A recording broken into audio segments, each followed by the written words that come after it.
They called her too old for love, but Margaret Whitmore carried within her heart a tenderness that had only deepened with time, like wine aging in oak barrels beneath prairie storms.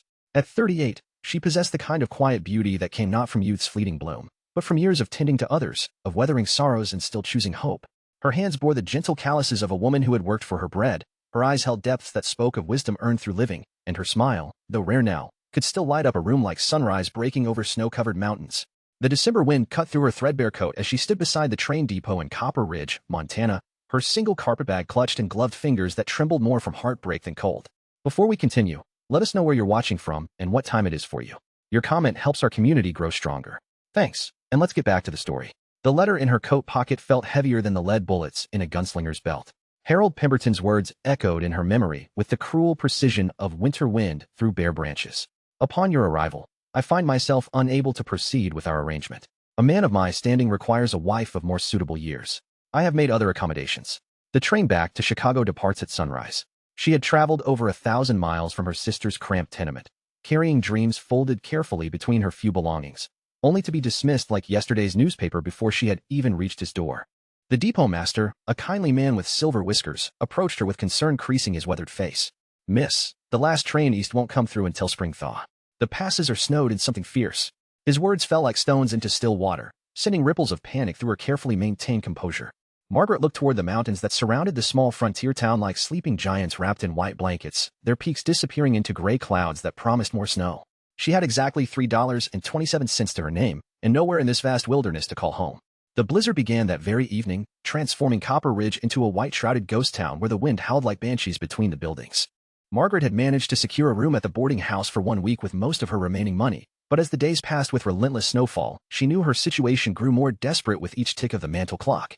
The other boarders whispered behind cupped hands about the old maid from back east, their voices carrying the casual cruelty of those who had never known true loneliness. She spent her days by the frost-covered window, watching the snow pile higher against the glass while her money dwindled like melting ice. It was on the 5th day of the storm that she first saw him.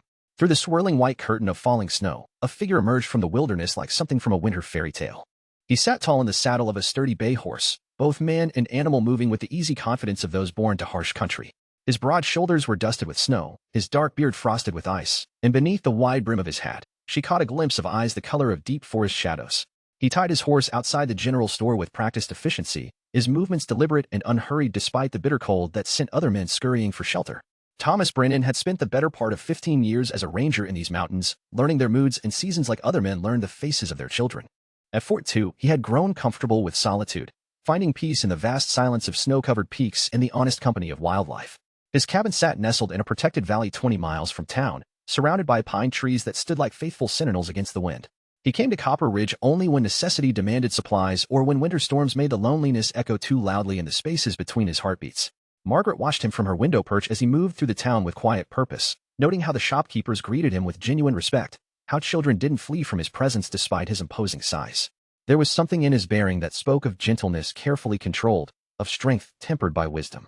When he glanced up at her window, their eyes met for just a moment across the falling snow, and she felt something stir in her chest that she had thought long dead. She pulled back from the glass, her cheeks warming with an embarrassment that had nothing to do with the cold. The boarding house owner, Mrs. Fletcher, was a woman whose heart had been frozen harder than the Montana winter by years of disappointment and penny-pinching survival.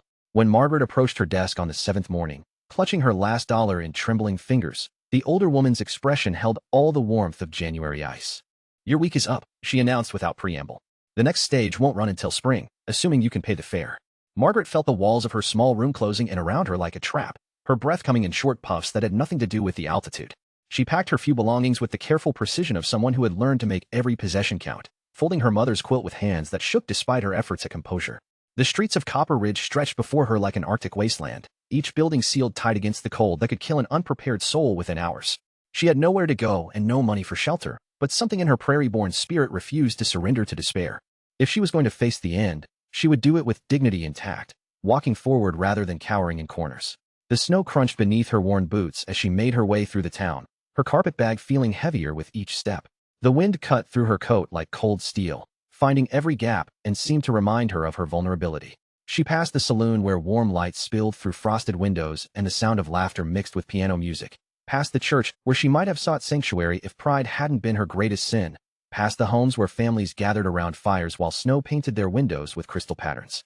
At the edge of town, where the buildings gave way to wilderness and the road disappeared beneath drifted snow, Margaret paused to catch her breath. The mountains rose before her like ancient monuments to endurance, their slopes clothed in forests of pine and aspen that had weathered countless storms.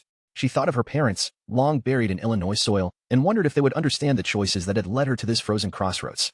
A woman of quality doesn't chase after men like some common fortune hunter, her mother had always said, but what did quality matter when it left you alone and penniless in a world that measured worth in years instead of character? The sound of hoofbeats muffled by snow reached her ears before she saw the rider emerge from the tree line. Thomas Brennan sat his horse like he had grown from the saddle, his coat dark against the white landscape, steam rising from both man and animal in the frigid air. He drew rein a few yards from where she stood, his eyes taking in her situation with the quick assessment of a man accustomed to reading sign and weather. His voice, when he spoke, carried the rough warmth of whiskey aged in charred oak. "You planning to walk to California, miss, or just testing how long a person can stand still in 20 below?" Margaret lifted her chin with a dignity that poverty couldn't touch, though her lips had begun to turn blue around the edges. "I find myself between destinations," she replied, proud that her voice remained steady despite the chattering of her teeth. The ranger's expression shifted almost imperceptibly, something like recognition flickering in those dark eyes. He had seen that look before, in the faces of deer caught between wolves and cliffs, in the eyes of men who had gambled away their last hope and found themselves staring at consequences they couldn't undo. He dismounted with fluid grace, his boots making soft sounds in the snow as he approached her. The cold seemed to bend around him rather than through him, as if he carried his own source of warmth in the steady rhythm of his breathing. "You're the lady from back east," he said, not a question but a statement that held no judgment. "The one Harold Pemberton treated like yesterday's garbage." Margaret's cheeks burned with shame that had nothing to do with the wind, but she met his gaze without flinching. "News travels fast in small towns," she observed, forcing lightness into words that felt heavy as lead. Thomas studied her face with the same attention he gave to animal tracks in fresh snow, reading stories written in the set of her jaw and the shadows beneath her eyes. She had the look of someone who had been knocked down but hadn't learned to stay down, the kind of stubborn courage that kept wildflowers blooming in high-altitude meadows where logic said nothing should survive. "You got somewhere to be?" he asked quietly, "or are you just enjoying the scenery?" The question held no mockery, only a kindness that made her throat tighten with unexpected emotion. "I seem to be between accommodations as well," Margaret admitted, the words scraping against her pride like sandpaper on raw wood. Mrs. Fletcher made it clear that charity has its limits, even in Christian communities. She attempted a smile that fooled neither of them, wrapping her arms around herself as another gust of wind sent snow swirling around their feet, like tiny dancers performing a funeral waltz.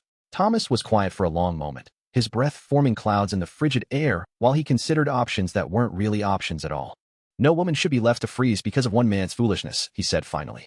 "My cabin's got room for a guest, if you don't mind the company of someone who talks more to horses than people." The offer hung between them like a bridge across a chasm, fraught with possibilities and propriety in equal measure. Margaret's first instinct was to refuse, to cling to the tattered remains of reputation over the promise of survival. But something in his manner, in the careful way he kept distance while offering shelter, told her that this man understood the difference between rescue and ruin. "I wouldn't want to impose," she began, the words automatic as breathing despite the cold that was already seeping through her bones like rising water. Thomas shook his head, snowflakes catching in his dark hair like stars against midnight sky. "Only imposition would be letting you stand here until you turn into an ice sculpture for the spring tourists to admire." He gestured toward his horse with the kind of practiced efficiency that spoke of decisions made without drama. "Storm's getting worse, and these mountains don't care much for stubborn pride when it comes to keeping folks alive." The ride to his cabin became a journey through a world transformed by winter's artistry, where familiar shapes disappeared beneath sculpted drifts and tree branches bent under the weight of snow like supplicants bowing in prayer. Margaret rode behind Thomas on his steady horse, her arms around his waist for balance, feeling the solid warmth of him through his heavy coat. She had never been so close to a man who wasn't family, had never felt the reassuring strength of broad shoulders that didn't bend beneath the burden of others' expectations. His cabin emerged from the forest like something from a children's story, logs golden with lamplight spilling through windows that winked like friendly eyes in the gathering dusk. Smoke rose from the stone chimney in a straight line that spoke of good draft and seasoned wood, while snow lay thick on the roof like quilted blankets tucked around a sleeping child. A small barn stood nearby, weathered but sturdy, with a warm smell of hay and horses drifting from its open door. Thomas helped her down from the horse with hands that were gentle despite their callous strength, his touch lasting no longer than necessary but somehow conveying safety in those brief moments of contact. "Let me get you inside where it's warm," he said, shouldering her carpetbag with the same ease he might lift a sack of grain. The cabin's door opened with a sound like a sigh, releasing a wave of heat that wrapped around her like an embrace from home. The interior of his dwelling revealed a man who valued function over fashion but wasn't immune to beauty's quiet appeal. Hand-hewn beams supported the ceiling, their surfaces worn smooth by time and touched with the warm glow of oil lamps placed with careful consideration. A stone fireplace dominated one wall, flames dancing over split logs that filled the space with the scent of pine and oak. Bookshelves lined another wall, their contents speaking of winter evenings spent in the company of other minds and distant adventures. Margaret stood near the door, suddenly aware of how she must appear with her threadbare coat and wind-angled hair, like some wild creature that had wandered in from the storm. Thomas seemed to sense her discomfort, busying himself with the practical matters of hospitality rather than staring at his unexpected guest. "Coffee's still warm from this morning," he offered, moving toward the kitchen area with the easy confidence of a man comfortable in his own space. "Got some stew that's been improving itself all day, if you're hungry." The kindness in his voice, offered without conditions or expectations, nearly undid her carefully maintained composure. When was the last time someone had cared whether she was hungry, whether she was warm, whether she existed at all beyond being an inconvenience to be managed? "Thank you," she managed, her voice smaller than she intended, betraying the vulnerability she worked so hard to hide behind proper manners and stubborn pride. As the evening unfolded in the warmth of his cabin, Margaret found herself relaxing in ways she hadn't experienced in years. Thomas moved around his home with quiet efficiency, tending the fire, preparing simple food, offering her comfort without making her feel like a burden or a charity case. He spoke little, but when he did, his words carried the weight of someone who had learned to say what he meant and mean what he said. The stew proved to be rich with venison and winter vegetables, seasoned with herbs he had grown and dried himself during the summer months. Margaret ate slowly, savoring flavors that spoke of self-sufficiency and patient skill, aware that each spoonful represented not just nourishment, but an act of unexpected generosity from a man who owed her nothing. When darkness settled fully over the mountains, bringing with it the deep quiet that only comes with heavy snow, Thomas showed her to his small room that served as a study and occasional guest quarters. A narrow bed stood against one wall, covered with quilts that looked handmade and well-loved. Books lined the walls here too, their spines showing the wear of frequent handling, and a small window looked out into the forest where moonlight turned snow into silver magic. "This was your parents' room," Thomas explained, his voice softer than she had heard it before. "Built this place with my father when I first came up here. He passed 5 winters back, but somehow I could never bring myself to change anything." Margaret ran her fingers along the quilt's careful stitching, recognizing the work of hands that had sewn love into every pattern, every careful joining of fabric pieces that would outlast the fingers that shaped them. Sleep came to her that night wrapped in warmth and safety she had almost forgotten existed, the sound of wind in the pines mixing with the quiet crackle of banked coals in the fireplace. For the first time in months, she didn't wake in the dark hours worried about tomorrow, didn't lie staring at shadows while calculating how many days her money might last or what would happen when it ran out. Morning brought fresh snow and the realization that the storm showed no signs of ending soon. Thomas was already up, tending to his animals and the dozen small tasks that kept a man alive in country where carelessness could mean death. Margaret found coffee waiting for her, strong and black, along with cornbread still warm from the oven and butter he had churned himself from the cream of his small herd of cattle. "You don't have to wait on me," she protested, uncomfortable with being treated like a guest when she felt more like a burden that had blown in with the weather. But Thomas shook his head, settling into his own chair with the easy grace of someone who had found his proper place in the world. "Hospitality isn't waiting on someone," he replied, his voice carrying the warmth of morning sunlight.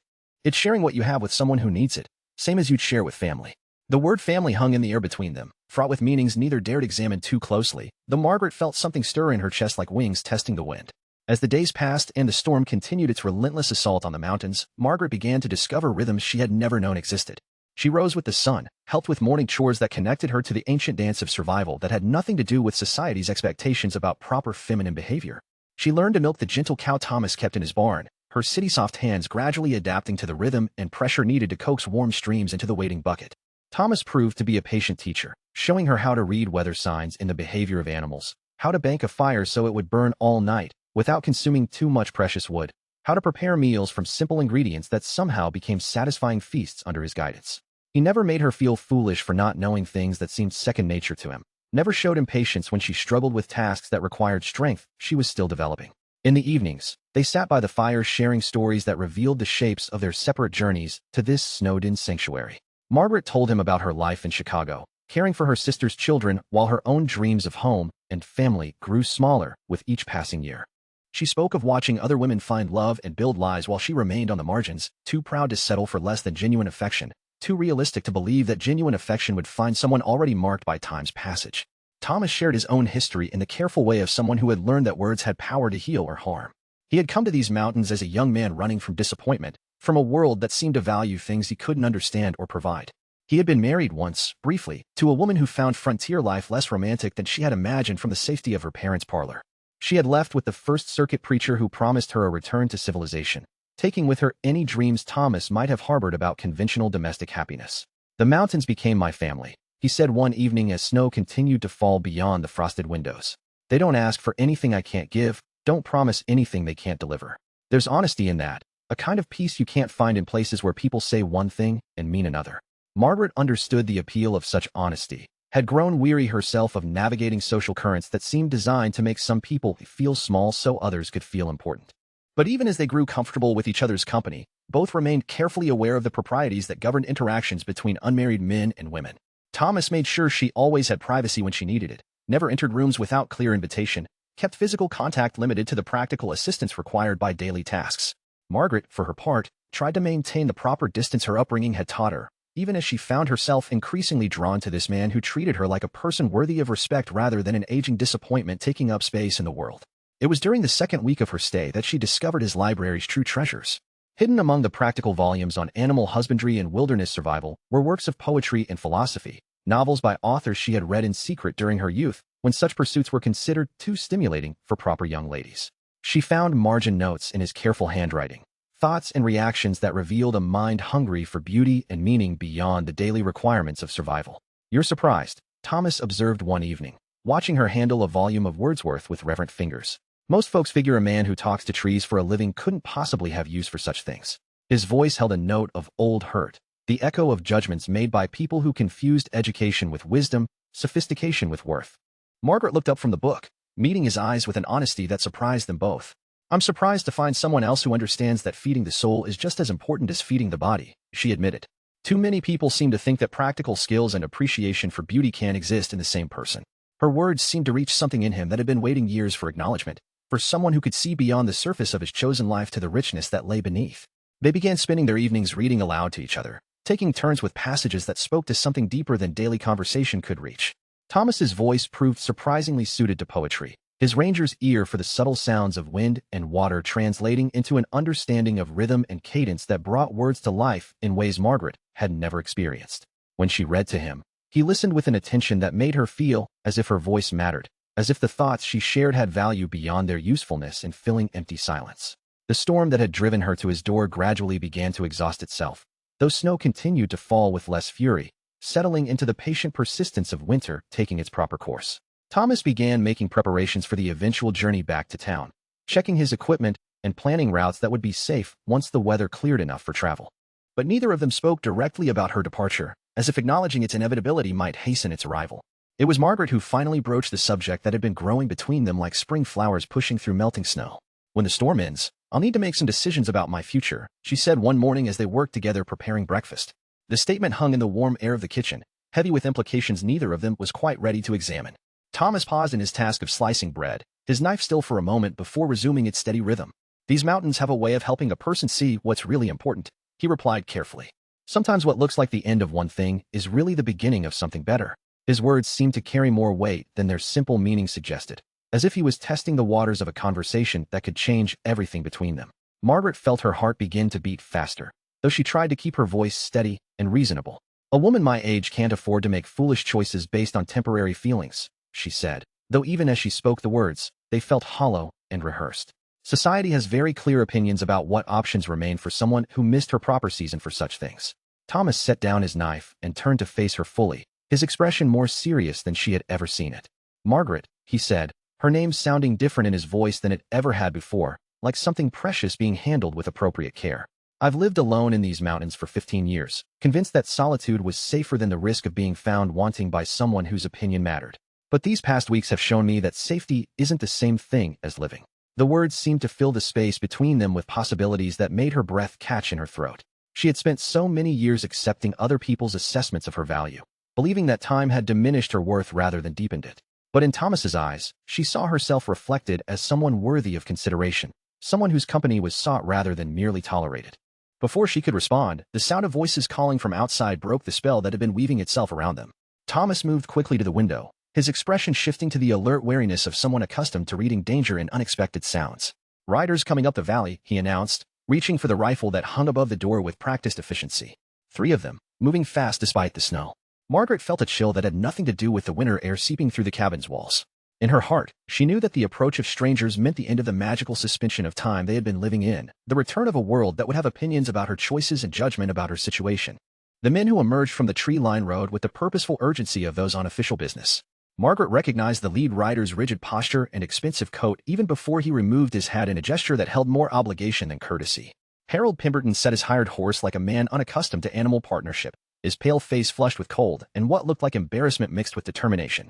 Behind him rode two other men whose presence spoke of money and influence brought to bear on problems that couldn't be solved through normal channels. One wore the badge of a territorial marshal, his eyes scanning the cabin and its surroundings with professional assessment. The other carried himself with the smooth confidence of a lawyer accustomed to arranging solutions that benefited his clients regardless of their moral complexity. Thomas emerged from the cabin with the controlled movement of a predator aware of potential threats, his rifle held with casual competence that suggested familiarity with its use. Margaret followed more slowly, her heart hammering against her ribs as she recognized the look on Pemberton's face, the expression of a man who had convinced himself that his convenience justified any amount of disruption to other people's lives. "Miss Whitmore," Pemberton began, his voice carrying across the snow-muffled clearing with the forced heartiness of someone trying to sound reasonable while doing something he knew was wrong. "I've come to escort you back to town and arrange for your transportation to more suitable accommodations. This situation," he gestured vaguely at the cabin and Thomas's steady presence, "has gone on quite long enough." Margaret felt the familiar burn of shame rise in her cheeks, the automatic response of someone who had been taught that being inconvenient was worse than being ignored. But something had changed during her weeks in the mountains, something that made her stand straighter instead of shrinking beneath the weight of Pemberton's disapproval. "I wasn't aware that my situation required your concern, Mr. Pemberton," she replied, proud that her voice remained level despite the turmoil in her chest. The marshal stepped forward, his hand resting casually on his gun belt in a gesture that could be interpreted as either unconscious habit or subtle threat. "Ma'am, I've been asked to investigate reports of a woman being held against her will in these mountains," he announced in the tone of someone fulfilling an unpleasant duty. "Now, I'm sure this is all just a misunderstanding, but I need to hear from your own lips that you're here by your own choice." Thomas's grip on his rifle tightened almost imperceptibly, though his voice remained calm as mountain lakes in summer. "The lady is free to leave any time she chooses, Marshal," he said quietly. "Has been since the moment she arrived. No one's holding anyone against their will here except maybe winter itself, and I haven't figured out how to arrest weather yet." The lawyer, a thin man with calculating eyes, cleared his throat with the particular sound of someone about to make problems disappear through the application of legal technicalities. "Miss Whitmore, your reputation has become a matter of some concern to the decent folks of Copper Ridge," he announced with the oily smoothness of someone who confused legality with morality. "Living in unwed cohabitation with a man of questionable character reflects poorly on the community's moral standards." Margaret felt anger rise in her chest like steam from a kettle, hot and clean and surprisingly liberating. "The questionable character you're referring to," she said, her voice gaining strength with each word, "has shown me more genuine Christian kindness in 2 weeks than I experienced in months of dealing with the decent folks you claim to represent." He offered shelter to someone who needed it, without asking for anything in return except common courtesy. Pemberton's face reddened above his expensive collar, his discomfort with the situation manifesting in the bluster of someone who had never learned to admit mistakes gracefully. "Margaret, you're clearly not thinking clearly," he declared with the patronizing tone of someone explaining simple concepts to a child. "The hardships you've endured have obviously affected your judgment, but I'm prepared to overlook this entire unfortunate episode and arrange for proper transportation back to your family." The offer hung in the air like smoke from a poorly tended fire, acrid and unwelcome.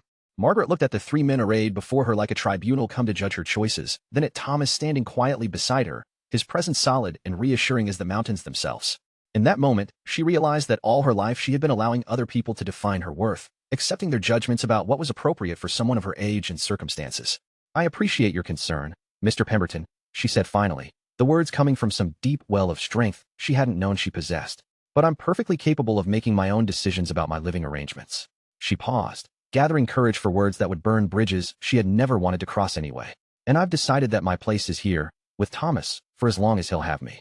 The silence that followed her declaration seemed to echo off the surrounding peaks, filled with the weight of choices made and consequences accepted.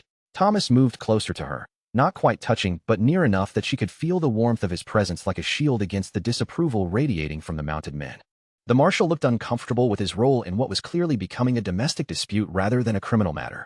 "Ma'am, if you're saying you're here voluntarily, then I don't see as how there's any law being broken," he said with obvious relief. "Might not be conventional, but unconventional isn't the same as illegal, last I checked." Pemberton's composure cracked like ice under pressure, revealing the wounded pride and social embarrassment that had driven him to this dramatic gesture. "This is ridiculous, Margaret," he sputtered, his carefully maintained facade sliding away like snow from a steep roof. You can't possibly be serious about throwing your life away on some mountain hermit when you could have respectability, security, a proper place in civilized society. Margaret felt something like laughter bubbling up in her chest, though whether from joy or hysteria, she couldn't say. Respectability, she repeated, tasting the word like medicine that had turned bitter with age. You mean the kind of respectability that judges a woman's worth by the number of years she's lived instead of the kindness in her heart. The kind of security that disappears the moment someone decides you're no longer convenient to have around. Thomas stepped forward then, his voice carrying the quiet authority of someone who had found his proper place in the world and wouldn't be moved from it by threats or social pressure. Gentlemen, he said, the word holding just enough emphasis to suggest his opinion of their behavior, the lady has made her choice clear. I think it's time you respected that choice and headed back to town before this weather gets worse. The lawyer made one last attempt at intimidation, his voice taking on the threatening tone of someone accustomed to getting his way through the suggestion of legal consequences. This arrangement will never be recognized by any court or church, he announced with theatrical solemnity. You'll be living in sin, Miss Whitmore, outcast from decent society with no legal protections or social standing. Margaret looked at the man's narrow face, seeing in it all the small-minded judgment she had endured throughout her life, all the voices that had told her to be grateful for whatever scraps of affection might be thrown her way. Well then, she said with a clarity that surprised even her, I suppose we'll have to do something about that, won't we? She turned to Thomas, her heart hammering against her ribs as she prepared to risk everything on the possibility that what had grown between them was strong enough to withstand the cold winds of social disapproval. Thomas Brennan, she said, her voice steady despite the magnitude of what she was about to ask, would you be willing to marry a woman who's considered past her prime by folks who measure worth in years instead of character? The smile that spread across Thomas's weathered face was like sunrise breaking over snow-covered peaks, transforming the entire landscape with its warmth and promise. Margaret Whitmore, he replied, his voice carrying the reverence of someone who had been given an unexpected gift. I can't think of anything I'd rather do than spend whatever years I have left showing you exactly how wrong those folks have been about everything that matters. The marshal, clearly relieved to have the situation resolved in a way that required no arrests or paperwork, removed his hat with genuine respect. Well then, he said with the first real warmth he had shown since arriving, I suppose congratulations are in order. We can have the circuit preacher up here within the week, weather permitting, to make things proper and legal. Pemberton and his lawyer retreated with as much dignity as they could muster, their grand gesture of rescue having transformed into an embarrassing display of presumption and wounded pride. Margaret watched them disappear into the forest, feeling the weight of their judgment and disapproval fade like echoes in mountain valleys. As the sound of hoofbeats died away among the trees, Thomas took her hand in his calloused fingers intertwining with hers with the gentle strength she had come to associate with everything about him. Are you sure about this, Margaret? He asked quietly, his eyes searching hers for any sign of doubt or regret. Marriage to a mountain hermit isn't what most women dream of when they think about their future. Margaret squeezed his hand, feeling the solid reality of his presence anchoring her to this moment of choice and possibility. Thomas, she said, her voice soft with wonder at the turn her life had taken, I spent so many years believing that my value decreased with every birthday, that my chances for happiness grew smaller with each passing season. But you've shown me that real worth isn't about meeting other people's expectations or fitting into their narrow definitions of what makes a woman desirable. The winter sun broke through the clouds as she spoke, sending shafts of golden light across the snow-covered clearing and transforming their modest cabin into something that looked touched by magic. In your eyes, she continued, I see myself as someone worth choosing, worth fighting for, worth building a life with. That's a gift more precious than all the respectability in the world.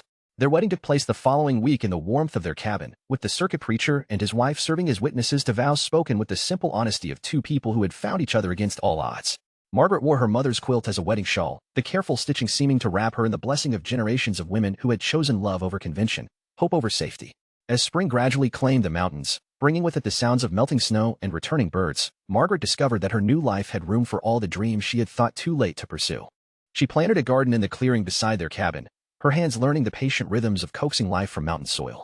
She established correspondence with women in distant places, sharing seeds and recipes and stories that connected her to a community larger than the one that had rejected her. Thomas found in his wife not just a companion, but a partner whose wisdom and practical skills complemented his own knowledge of mountain living. Together they built something stronger than either could have created alone, a life that honored both solitude and connection, independence and interdependence. The people of Copper Ridge gradually accepted the couple who lived in the mountains, their initial scandal giving way to respect for two people who had found happiness on their own terms. Margaret became known for her healing herbs and practical wisdom, while Thomas's reputation as a fair and skilled ranger grew with each passing season. Years later, when young women came to her seeking advice about love and marriage and the choices that shape a life, Margaret would tell them that age is just a number on a calendar, but wisdom is earned through living. She would speak of the importance of choosing someone who sees your true worth rather than settling for someone who merely tolerates your existence. Love, she would say, her eyes bright with the memory of snow falling outside a warm cabin and hands that had learned to be gentle through years of practice. Love isn't about being young enough or pretty enough or conventional enough for someone else's approval. Real love is about finding someone who values what you bring to their life and wants to build something beautiful together, regardless of what other people think about your choices. She would point to the mountains that surrounded their valley, peaks that had weathered countless storms and still stood strong and beautiful against the sky. Like those mountains, she would explain, the love that lasts isn't the kind that looks perfect from a distance, but the kind that grows stronger through surviving whatever weather life brings. And in the quiet moments before sleep, when snow fell soft against their windows and the fire burned low in the grate, Margaret would rest her head against Thomas's shoulder and marvel at the journey that had brought her from abandonment in a train depot to this place of belonging and peace. She had been called too old for love, but in learning to love herself enough to make brave choices, she had found something more valuable than youth or conventional beauty or social approval.